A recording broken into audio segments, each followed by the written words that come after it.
Bien, así es, estamos en la 100.5, son 7:38 y está con nosotros aquí en estudio el ministro de Justicia, Luis Cordero. Muy bienvenido, ministro, qué bueno tenerlo por aquí.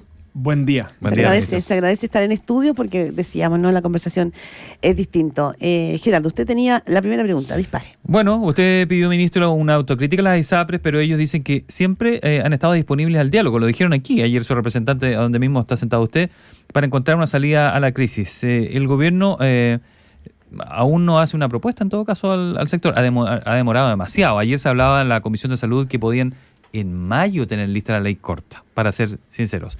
Eso es ya extemporáneo para la necesidad que se tiene, ¿no? Ahora, yo distinguiría, ¿no? ¿Qué distinguiría? Lo que pasa es que las ISAPRES han tenido un largo historial de resistencia a cualquier modificación. Solo quiero recordar que lo que fue la reforma del presidente Lagos, el Fondo Solidario, una de las razones fundamentales de resistencia estuvo ahí. Cuando comenzaron las inaplicabilidades en materia de ISAPRES, y el Tribunal Constitucional decidió realizar las audiencias públicas, cuando tenía que resolver la inconstitucionalidad de la tabla de factores, los alegatos de las ISAPRES eran la catástrofe total, en el fondo, ¿no? A partir de pese a eso, el Tribunal Constitucional declaró la inconstitucionalidad de la tabla de factores, y a partir de eso, ustedes saben bien que comenzó toda una extensa litigación, cerca de una década, que llevó a que la Corte Suprema llegara a tener ingresos del 90 y un poco más por ciento de ingreso de causa. Porque esto es un orden de magnitud, cerca del 72% de los recursos que se interponen contra ISAPRES lo ganan los afiliados. Y cuando se producen las sentencias de noviembre y luego la tabla GES, hasta el día de hoy las ISAPRES siempre han dicho que han cumplido la ley. Usted dice que falta una culpa ahí. No, lo que me parece es un sentido de realidad. O sea, aquí me parece que lo que han dicho los tribunales sistemáticamente es que las ISAPRES han actuado de modo ilegal. Entonces, lo que quiero decir con esto es que hoy día, sin embargo, tenemos un problema de magnitud de producto que tiene que producto de las decisiones de la Corte.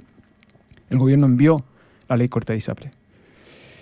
Pero lo que yo creo que no hay que olvidar es que aquí lo que se está dando es cumplimiento a sentencias judiciales. Entonces, uno tiene que tratar de... Esto no es un problema estrictamente de voluntad del gobierno, como si el gobierno tuviera una ancha carretera para poder tomar decisiones en el contexto de una... La acusación de la asociación de ISAPRES era inacción, ¿no? Es la palabra que ocupó el presidente. Inacción del gobierno. Yo creo, el proyecto de ley está en el Congreso.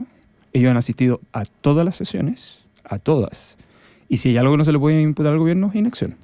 No, pero es que no hay ninguna solución en la mesa todavía. Bueno, lo que pasa es otra cosa que es distinta. Una solución que a ellos los satisfaga. Pero si, indistintamente de la responsabilidad, si cae la ISAPRES, cae el afiliado, por así decirlo. Y ahí entra la responsabilidad del Estado. Es que yo creo que ahí, en su afirmación, lleva un implícito, como que si el Ejecutivo no hubiese hecho nada. Fíjese la afirmación. La primera decisión del Ejecutivo sobre el proyecto de ley corta de ISAPRES tiene que ver con que aquí la responsabilidad central tiene que ver con las personas. Porque en algún momento alguien por ahí ha dicho que al Ejecutivo esto es una manera forzada de facto de hacerlas caer. ¿A alguien se le puede pasar por la cabeza que un gobierno, cualquiera sea este, que entre otras cosas tenía en su agenda una reforma al sistema de salud, le conviene que las ISAPRES caigan? Eso es un absurdo. Es una conclusión completamente absurda de cualquier modelo de gestión pública. Y eso no es así. El gobierno está haciendo esfuerzos. De hecho, producto de que la Corte no aceptó la prórroga en el caso del cumplimiento de la sentencia GES. Entre paréntesis, le quiero recordar, para quienes nos escuchan, que el Estado no es parte en estos recursos de protección. Que los recursos que resolvió la Corte son entre el afiliado y la ISAPRE. El Estado no es parte. Sí, está bien. Okay, o sea, usted lo que dice, ministro Luis Cordero, lo que usted dice finalmente, a ver, aquí no le pongan al gobierno la responsabilidad porque son fallos de la Corte y nosotros nos toca simplemente cumplir. Yo creo que no. O hay claridad de que el gobierno tiene una responsabilidad. Cuando uno tiene un problema de estas características, es obligación del Estado, del gobierno, por cierto, y del Congreso después, de buscar una solución porque el problema es de magnitudes mayores. Si lo único que quiero decir con esto es, esta idea que se le imputa al gobierno, que el gobierno no tiene ninguna intención de buscar una solución, es un absurdo. El gobierno tiene todo el incentivo para encontrar una solución. Otra cosa es una solución que satisfaga a la ISAPRE. Es una cosa muy distinta. Y aquí, producto de que la Corte no aceptó la prórroga de los fallos GES, de hecho, la ministra Aguilera ya ha anunciado que la manera que va a hacer esto, o la manera que el Ejecutivo va a hacer, es tratando de ocupar la ley de reajuste del sector público, por lo menos para efecto de la actualización del índice, para abordar rápidamente esto y seguir con la tramitación del proyecto de la ley corta. Y ojo, quiero recordar una cosa. El proyecto de la ley corta, más allá de la voluntad del Congreso, tiene un plazo encima, que es la prórroga que dio la Corte Suprema. Ministro Luis Cordero, conversando esta mañana en Primera Pauta. A ver, todo el mundo, todos los actores saben que esto es, ¿no es cierto?, es un tema delicado, es un tema que finalmente el resorte está en el gobierno. La propia ministra de Salud dijo en el Mercurio, y ha generado tensión esto, que es un debate súper ideologizado. Y eso podría explicar también, ¿no es cierto?, la tardanza. Pero, ¿cuál es el plan B para el gobierno si finalmente aquí no se avanza y no pueden dar cumplimiento? Porque la amenaza desde la ISAPRES es que esto pueden caer. Sí, mire. El gobierno tiene considerado ese escenario, que yo sé que es el más extremo, pero ¿hay un plan B en un escenario así? El escenario que se ha puesto el gobierno es dar cumplimiento a la sentencia para mantener la continuidad del sistema. La quiebra de una ISAPRE tiene un efecto sistémico. La pretensión, esta idea que si quiebra una ISAPRE es una sola, eso tiene un efecto sistémico.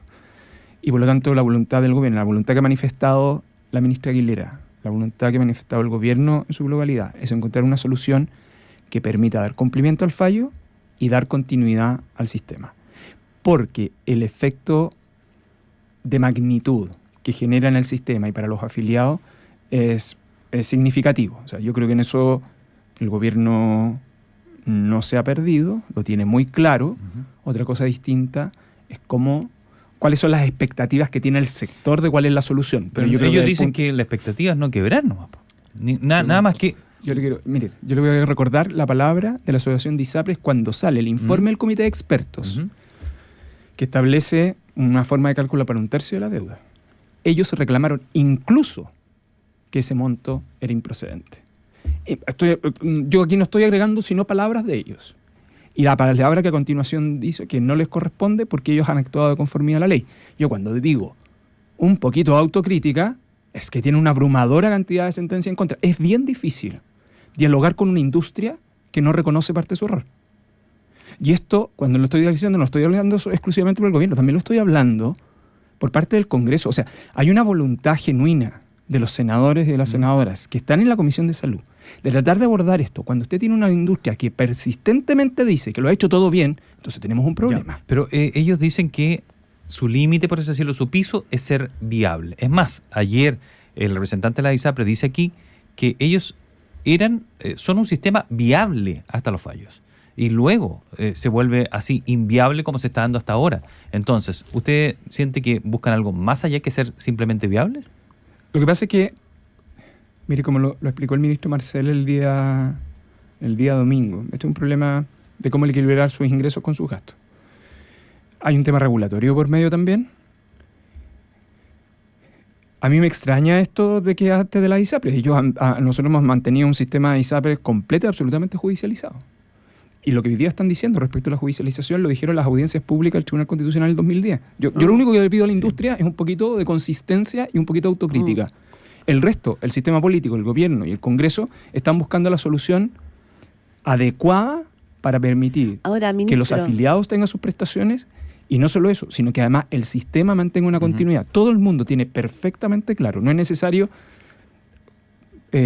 señalar ejemplos estridentes para darse cuenta que un efecto sistémico genera consecuencias inadecuadas para el sistema sanitario. Luis Cordero, ministro de Justicia, conversando en Primera Pauta. A ver, pero aquí hubo una mesa técnica, ¿no? Digo, parte de los argumentos que nos daba ayer el presidente de la Asociación de ISAPRE. Decía, bueno, acá hay una mesa técnica que tuvo distintas versiones, distintas sensibilidades, y el gobierno no tomó el total de esa comisión técnica, tomó algunos puntos que era finalmente parte de lo que señalaba ayer el presidente. Más bien pocos. Y decía, bueno, pues acá teníamos una mesa técnica con criterios que estaban aunados por expertos. ¿Por qué el gobierno no los recogió? El gobierno recogió prácticamente todas las recomendaciones. Según la mutualización no. Ya, lo que pasa es que la mutualización es un tema que no es menor, que tiene que ver con el cumplimiento de la sentencia. Y yo voy a hacer una explicación técnica. Cuando la Corte Suprema coge los recursos, establece obligaciones de restitución para los afiliados. La Corte acogió el recurso para la persona que recurrió, y como por un principio de igualdad dijo, las que están en la misma condición en ese ISAPRE van a tener el mismo derecho. ¿Y cuál es ese derecho? Es la obligación de restituir y compensar en excedentes lo que se hubiera cobrado indebidamente. ¿Okay? Por lo tanto, esa obligación de restitución es una obligación que está perfeccionada al momento que se dictó la sentencia. El efecto de mutualización en esa parte, que es la única, el gobierno tiene, no es un problema técnico-económico, es un problema de cómo se entiende la sentencia de la aplicación de esto, porque en este hay un tema que ¿Pero es interpretable eso o no? Mire, acá hay un tema que es bien relevante. Todo este debate está vinculado al cumplimiento de una sentencia. La Constitución es muy clara, y es muy clara desde muy antiguo en el sistema institucional chileno. Emitía una sentencia judicial, ninguna autoridad, ni el Congreso, puede ni revivir un proceso fenecido, ni revisar sus fundamentos. Entonces, el gobierno entiende que hay una manera de aplicar esa sentencia. No es capricho ni nada parecido. Es cierto que hoy día estamos en el contexto del debate legislativo, y en el contexto del debate legislativo ese punto es un tema de discusión con los parlamentarios. Pero ojo con esto. Prácticamente todas las recomendaciones del comité de expertos, todas, están recogidas por el Ejecutivo. Entonces... Sí, pero no la que lo salva. Bueno, entonces, espéreme. Entonces, no diga. O sea, que por eso yo vuelvo a insistir. A mí no me deja de sorprender. Pero no está lo medular, a eso voy, ministro. No sé si me quiere entender la pregunta. No, sí lo entiendo perfectamente. Ya. Lo que pasa es que... Si no está lo medular, se hunde igual el barco, no sirve de nada, cambiarle, pintarlo, da igual, se va a hundir igual. Lo que pasa es que entonces, lo que yo creo que debiera la industria transparentar es que esa obligación de restitución a la cual estamos obligados por la sentencia, lo que en verdad la industria está pidiendo es una condonación legal. Y si eso es lo que quiere la industria, creo que es conveniente que lo diga explícitamente. Bien, hablamos esta mañana con Luis Cordero, ministro de Justicia, aquí en Primera Pauta. A ver, lo cambio, ministro, porque así como el gobierno está atravesando esta crisis con ISAPRES, que la tiene que resolver, finalmente la pelota está en la cancha del gobierno, también tiene un tema con la seguridad. Sí.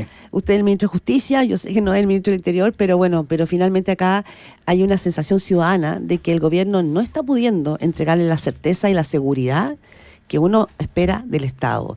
Y esa es la razón por la cual ahora los alcaldes están organizándose y declarando estado de emergencia. Usted ha hecho el punto diciendo, ojo, que los civiles se hagan cargo acá, esto es complicado, pero antes de entrar en ese punto, políticamente, ¿no le parece delicado que finalmente sean los alcaldes los que se empiezan a organizar? Porque dejan al gobierno en un lugar muy arrinconado. Sí, pero esto es un... a ver...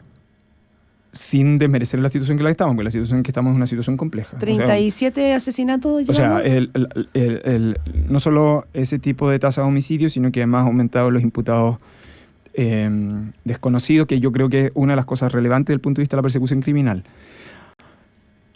Yo creo que hay como 3 dimensiones que uno tiene que hacer ahí. La primera es la forma de reacción para los temas de seguridad son reacciones del Estado, en 3 sentidos. Uno, desde el punto de vista de cuáles son las normas disponibles que tiene para ese fin. De hecho, el país ha enfrentado unas consecuencias de un tipo de crimen del cual era completamente... que no era habitual, y por lo tanto ha tenido que adecuar su legislación en muy poco tiempo. Solo quiero recordar que esta administración no alcanza a tener 2 años y tiene 40 leyes en materia de seguridad. O sea, pero es que es un punto, es que a veces la agenda legislativa, por muy importante que sea, por muy necesaria que sea, no permite la baja en la emocionalidad y en la percepción de la ciudadanía. Sí, pero lo que pasa es que ahí hay 2 cosas. Es importante. Una es puntualizar. La segunda tiene que ver la gestión de la seguridad. Sí.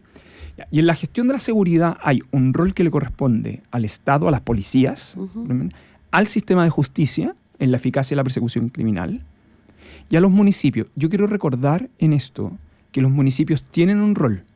Ojo, no es que los municipios no tengan un rol en materia de seguridad. Y esto tiene que ver... ustedes saben que yo tengo una cierta obsesión, y mi obsesión es decir, ojo que hay trayectorias institucionales. La discusión sobre el rol de los municipios en materia de seguridad viene en la década de los 90. Primero, a través de las cámaras de videovigilancia. Segundo, ¿recuerdan cuando alcalde era Lavín? Lavín era alcalde en Santiago y tenía estos como... ¿Tótem, botón de pánico? Eran como estos...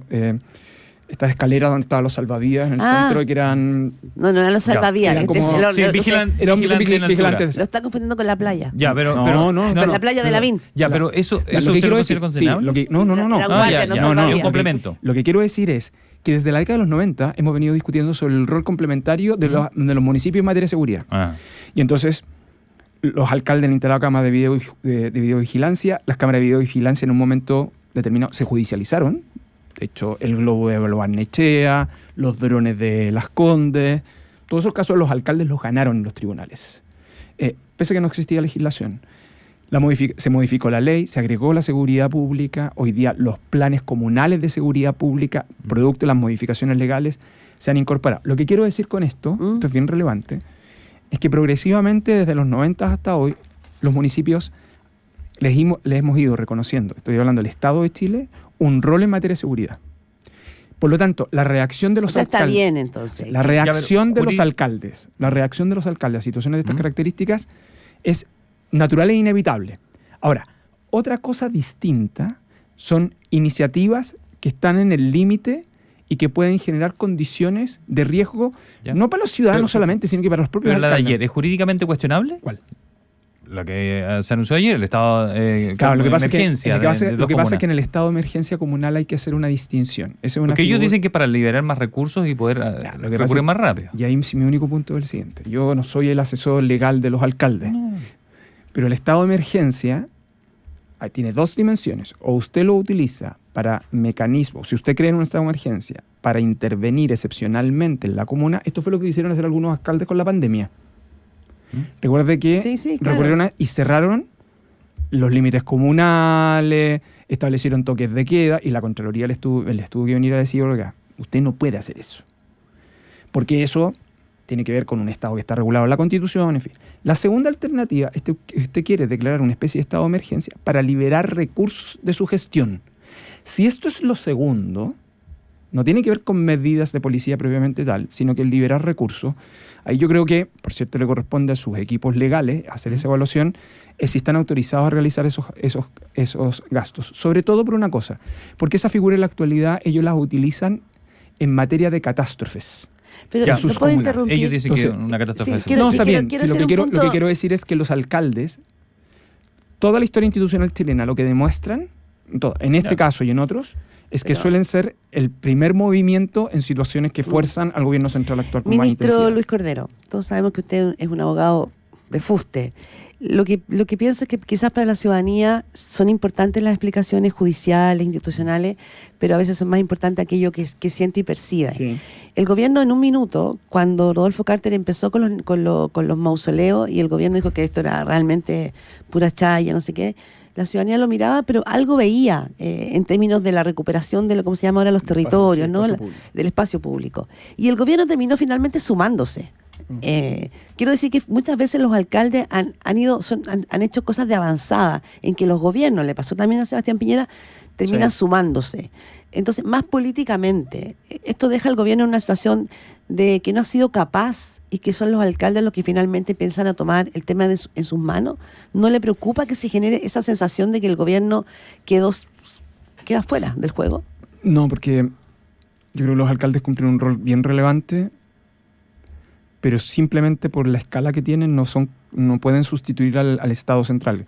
Pero esto no es un problema del gobierno. O sea, en los temas de seguridad, da lo mismo, esto es un problema del Estado. Y por eso, mire, la confianza es clave para que funcione la democracia, la economía y la seguridad. Y las personas tienen que tener la confianza de que el Estado va a actuar. Lo que no puede suceder es que las personas, y que esa es la situación a propósito de los temas de sensación, que uno no las puede desmerecer, que las personas tengan la sensación de que nadie tiene el control y que eso es lo más cercano a la anarquía. Y esa situación es extremadamente compleja porque afecta, entre otras cosas, otros valores muy relevantes como la convivencia democrática, la vida cotidiana de las personas. Entonces el Estado tiene que mostrar que está a cargo de. Y yo creo que lo relevante no es discutir con los alcaldes. Yo creo que lo relevante es que los alcaldes forman parte de la red de solución para los temas de seguridad. La disputa, en general, lo único que va a provocar es profundizar esta idea de que nadie está a cargo. Y en los temas de seguridad, más que ninguna otra cosa, las personas tienen que percibir que el Estado está a cargo, que la policía está a cargo, que los funcionarios, que cuando aparecen los funcionarios municipales también es algo que el Estado está haciendo, en el fondo, ¿no? Yo logro entender la estrategia del alcalde Carter. Yo cuando él inició esto de la demolición, a mí me preguntaron, Que a mí me parecía una manera ingeniosa de estar utilizando la Ley General de Urbanismo y Construcciones. Yo les sigo reconociendo a los alcaldes, no solo a él, sino que a otros tantos, que tratan de buscar mecanismos de solución ingeniosa. En algunos casos les va mal, la Contraloría vota sus estrategias o la Corte, pero a mí me parece que cuando uno habla de seguridad es el Estado en su totalidad y las instituciones que tienen que colaborar entre ellas, porque yo creo que el fin último es transmitirle a las personas que el Estado está a cargo, que no puede suceder, es la sensación de que nadie lo está. ¿Ministro? Y que esto es una especie de anarquía. Ministro Luis Cordero, estamos hablando con el Ministro de Justicia, Luis Cordero, aquí en Primera Pauta. Voy a dar algunos datos, no es nada personal, sino que necesito representarlo en usted para poder hacer la pregunta.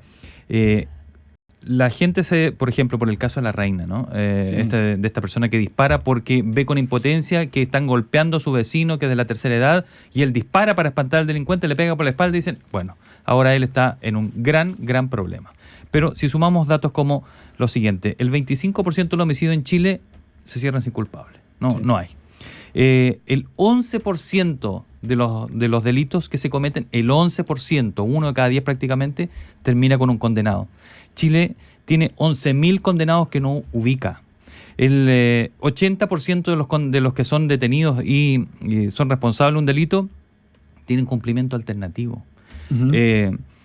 Con esos datos, hay 17.000 que están en libertad vigilada, que no hay gente suficiente para vigilarlos como debe ser, por ejemplo, el cumplimiento de esa pena alternativa. Entonces, el Poder Judicial tiene mucha responsabilidad en esto, a juicio de algunos. Evelyn Matei lo dijo, y aquí Jaime Quintana, el senador del PP, dijo, estoy completamente de acuerdo. Entonces, hemos cuestionado a las policías, hemos cuestionado a la autoridad, pero el Poder Judicial no, es otro poder del Estado, no podemos decir nada de ello. Entonces, dígame cómo usted responde eso, como representante del Poder Judicial. Es que de la justicia, digámoslo así. Como responsable sectorial del sector justicia. Exacto. No me atrevería. Sí. Por eso le dije que tenía que en su dato hay varias cosas que yo no debiera hacer la distinción. Uno, respecto del tipo de imputado le pido desconocido. Empatía con esa persona que dice, oye, a mí me dicen, no hagas nada, deja que robe nomás, déjalo, no hagas nada, nosotros lo vamos a hacer, y le doy todos esos datos. Sí, pero lo que pasa es que en esos datos, yo creo que esos datos hay que desglosarlos para además dar una respuesta a cada uno de ellos. Chile mantiene una tasa, históricamente ha tenido una tasa baja de homicidios cada 100.000 habitantes. Ese número de homicidios, sin embargo, venía aumentando desde el 2016. Lo más preocupante, sin embargo, es el aumento de homicidios con imputado desconocido. Por eso el dato que usted me da sobre imputado desconocido es tan relevante. ¿Por qué? Porque el sistema judicial descansa, o las personas descansan, en que si alguien comete un delito va a ser encontrado rápidamente. Pero el Poder Judicial puede hacer algo más. Para allá voy. En beneficio del tiempo. Le digo sobre imputado desconocido porque ese es un rol no del Poder Judicial, sino que del Ministerio Público. La persecución penal y la eficacia de la persecución penal está a cargo del Ministerio Público, que es una entidad autónoma, y de las policías. Y por eso el fiscal nacional ha definido toda una serie de estrategias específicamente para abordar el tema de homicidio. De hecho, ha generado un mecanismo de coordinación de las fiscalías metropolitanas para el tema de homicidio. ¿Por qué? Porque en la medida que usted reduce el número de imputados desconocidos, transmite que no hay impunidad. Cuando aumenta el número de imputados desconocidos, usted transmite el mensaje que hay impunidad, ¿no? Entonces, eso es el Ministerio Público. Lo segundo tiene que ver con el otorgamiento de beneficios a los cuales usted hace referencia. Ahí tenemos que ver con el régimen de cumplimiento, ¿no? Solo quiero recordar que en los últimos años el Congreso Nacional no solo ha establecido marcos penales rígidos, es decir, que restringe la discrecionalidad judicial, sino que prácticamente ha eliminado beneficios. Le quiero recordar que en materia de libertad condicional, el número de libertades condicionales que hoy día se está entregando en algunos penales es cero. Y eso es producto de las modificaciones. Eso tiene otra consecuencia, que en algún otro momento espero que me inviten, porque hay una parte que nosotros debiéramos discutir, y es, estamos aumentando el número de personas privadas de libertad, y eso tiene un efecto en el largo plazo en materia de seguridad. Entonces, el sistema institucional chileno... Son escuelas de delito. Ya, eso, pero vamos a tener que dejarlo para una próxima conversación. Ese sistema ha generado, que usted ha trasladado la congestión a las cárceles. Esta es una discusión que es bien antigua, y yo recuerdo los argumentos de la alcaldesa Matei cuando era senadora. Y eso ha llevado a modificaciones legales que hoy día le dan muy poco margen discrecional a los jueces y que está generando un aumento de la población penal. Y eso genera otro tipo de controversias. Luis Cordero, ministro de Justicia, el tema cárceles lo vamos a tomar, lo vamos a cobrar. Seguridad también. Y seguridad. Vamos Vamos a retomarlo con usted. El tiempo voló. Muchísimas gracias por estar aquí en los estudios de ¿Vamos a tener Radio esas Pauta. cárceles súper herméticas o no? ¿Que Italia dice que son buenas? Tenemos hoy día nosotros un régimen penitenciario para eso. No, pero... Ya, tenemos que... Ya sabe a qué me refiero. Y en el plan de infraestructura hay un par que están diseñados de esa manera. Bien, ministro. Le agradezco. Muchas gracias. 8:03, ministro. Muchas gracias por estar aquí en Radio Pauta.